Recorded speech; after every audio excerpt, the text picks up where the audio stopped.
반갑습니다. 하나브라 문화예술이사 조경혜입니다. 자, 오늘은 가정의 발견에 우리가 1조의 주제 딴짓과 뻘짓에 대해서 배경과 도대체 이게 무슨 말이야 라고 하면서 다시 한번 기초부터 좀 천천히 했습니다. 그리고 딴짓은 아까 뻘짓은 뭐라 그랬죠? 뻘짓의 개념? 뻘에서 일부러 넘어지는 행동을 해서 사람들을 황당하게 만들고 만드는 행동 이런 걸 알고, 딴짓은 어떤 일을 하고 있을 때 그 일과는 전혀 관계없는 행동을 함 또는 그런 행동, 이게 딴짓입니다. 근데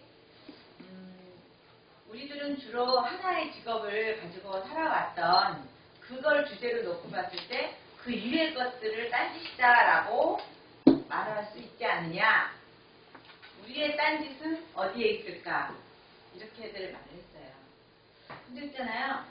직업이라고 말하는 거를 뭐 한우물을 팔아 하는 그 직업에 대해서 말씀을 하시는 조동래 이사님이 있었는데, 옛날의 직업은 여기서 딱 딴짓을 넘어갑니다.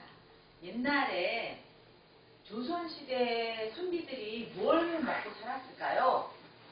그분들의 직업이 선비로서 과연 선비로서 돈벌이가 있었을까요?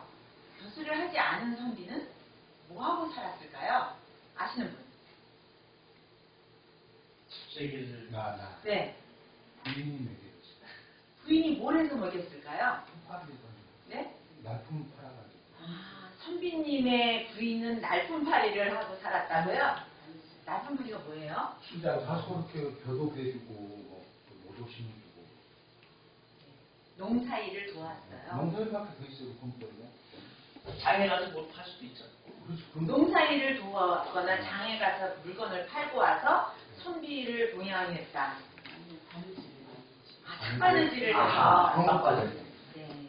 또 부인이 그렇게 먹여 살리는 동안 남편은 계속 뭘 했어요? 선비 글만 읽었어요. 한량. 시가 쓰고. 그래서 독도 들으면서 노래나 하고 있잖아.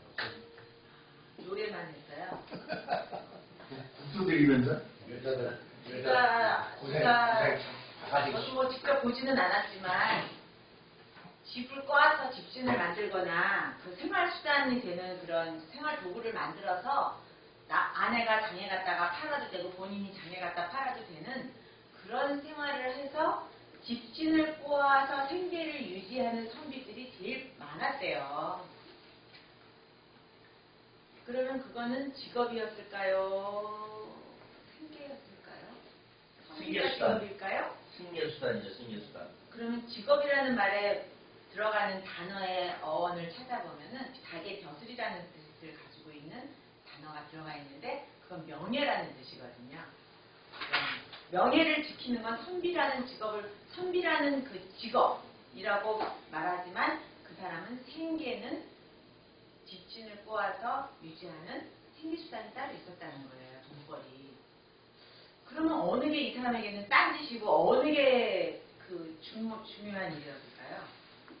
선비로서의 주제를 가지고 한다면 집신은 딴짓이 되는 거고, 주민들이 살아가는 생계수단으로 주민들이 많이 직업전선에 있었을 때는 그 사람은 돈벌이 생활수단이라고 여기고 있는 그것이 본업이고, 공부를 하는 것이 딴짓이 되는 거죠. 명예를 추구하는 것.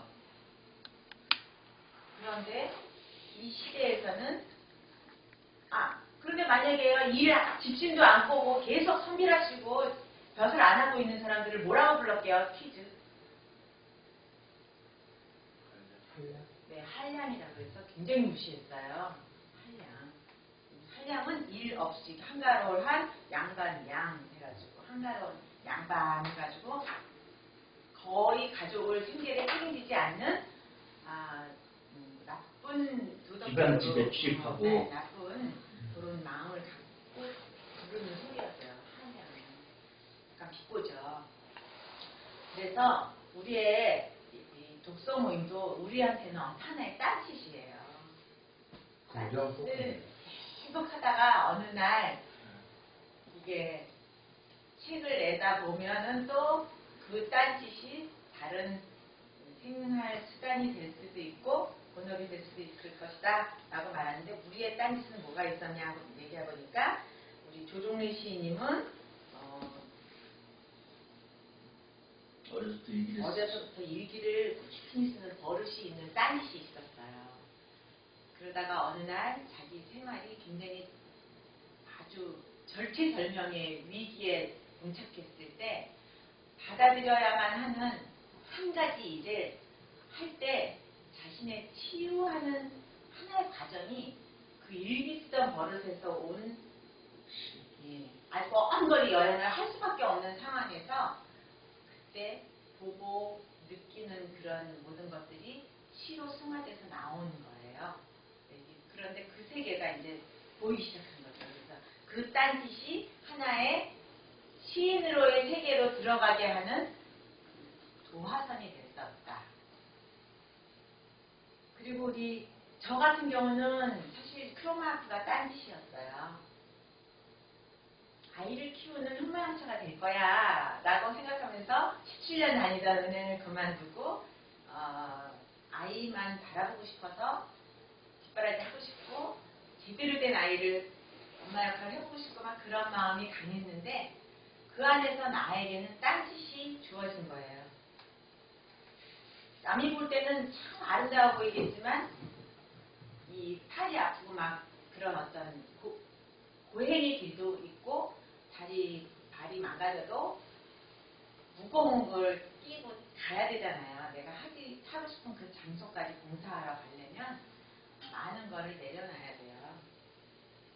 그러면서 그 과정이 있었기에 지금 사람들은 나보고 음악을 전공했냐 뭐 그런 말들을 하죠. 어제도 크로마프로 그 딴짓이 다른 사람에게 많은 은혜를 끼치는 성탄절이었습니다.